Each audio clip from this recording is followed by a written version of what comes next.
So this is a new field of investigation. So actually it's not proved by prospective studies so far.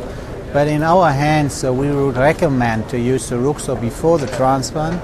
First, in order to improve the constitutional symptoms of the patient, which can lower the treatment-related mortality. And the other reason is to shrink the spleen size, which is also an important factor after transplantation, especially regarding the graft function and the engraftment. So at this meeting there are several presentations. So there are two key issues which we should take care of. One is when to stop the Ruxo. In our experience, we stopped it immediately on the day when we start the conditioning regimen. And we have not observed any of these so-called rebound phenomena. Others, however, have seen they reduced the Ruxo and they stopped one day before the conditioning, and they have seen some side effects, especially in the French study, so they stopped actually the accrual of the study because of these side effects.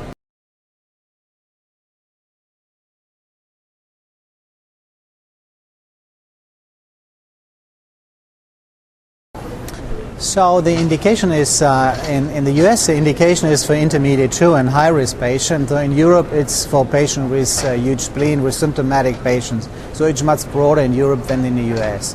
However, if the transplant is the idea for the therapeutic approach, you should use it only in those patients who has constitutional symptoms or has a large spleen. In patients without this large spleen and without constitutional symptoms, I would not recommend to use it pre-transplant.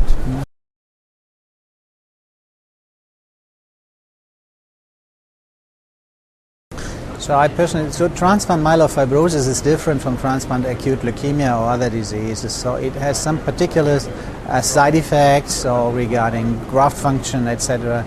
So I'm personally a friend of doing transplant only in those centers who have some experience with transplant of myelofibrosis, because actually it's a rare disease and the transplant indication is also not so frequently.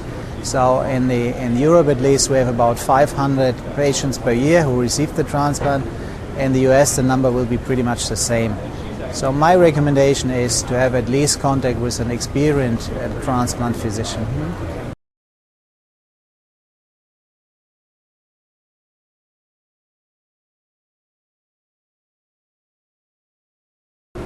I think post-transplant is actually too early to use it without a clinical trial. The problem with the ruxolitinib is it's not targeting the malignant clone. That means even in patients with residual disease or minimal residual disease, it's not targeting the minimal residual disease. So we need something else if we want to treat residual disease. Because, and this is very important, even if it's called JAK2 inhibitor, it's not targeting the malignant clone. And in our experience, we cannot see an improvement in chimerism, we cannot see an improvement in lowering the JAK2 allele frequency in blood after transplantation if we use it. And it's also an immunosuppressive drug, so it has some effects on T cells, but also on NK cells and dendritic cells, and this has been shown in this congress as well. So I would be very careful to use this drug immediately after transplantation. If patient is relapsed after transplantation and has constitutional symptoms or spleen, a huge spleen size, it is very useful to use it, but not in case of minimal residual disease.